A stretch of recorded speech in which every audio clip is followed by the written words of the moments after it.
Hey YouTube, welcome back to the channel. Here's our trusty 1965 Mustang Fastback. Today guys, we're going to be talking about our latest part acquisition. You remember last year we had to replace the engine with a new crate engine as the previous one started to fail. It actually started to smoke. Well, this year guys, I'm happy to report this time nothing is broken. Do you know what's in this box?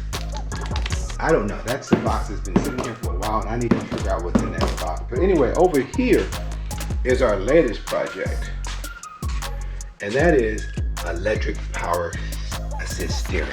Yes, guys, I went ahead and pulled the trigger, and I decided to buy the electric power assist steering kit.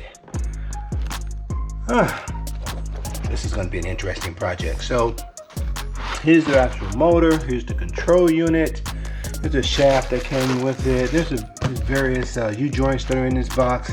But yeah, it was well packaged, well packed, got here pretty quickly. I actually ordered it on a Thursday, received it on a Saturday, I believe, so it's very quick. Also, I ordered a 4-turn box.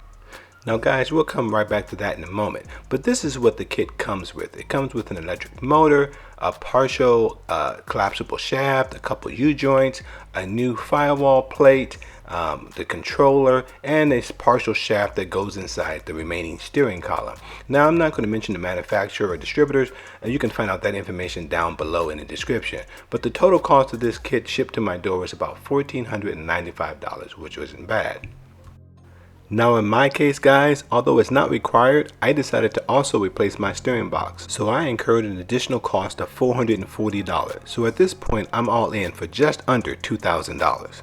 Now let's get back to the steering box, which ties into why am I doing this. Now first things first, it's not because I'm not manly enough to handle manual steering, and I do understand that your 97-pound daughter has no trouble handling her manual steering classic Mustang. That's not the issue. Believe me, I truly love just about everything about this classic car. From its manual transmission, I even love its manual brakes. What I don't love is being outmaneuvered by minivans and SUVs in parking lots. That's not very sporty to me. And let's not talk about wide turns and U-turns. Now it wasn't an easy decision to decide to do this project. The manufacturer says it takes an average of 10 hours to do this install, and one of the resellers lists this project as difficult. So for me guys, at the end of the day, the reason I went electric was so I could actually turn it off. I want to cheat. I want the benefit of a 4-turn steering box. At the same time, I want power steering on demand. Now as time allows, I'll be uploading regular updates to YouTube. Now my version of this project will have some unique challenges. Installation and removal of steering boxes on 65 and 66 Mustangs,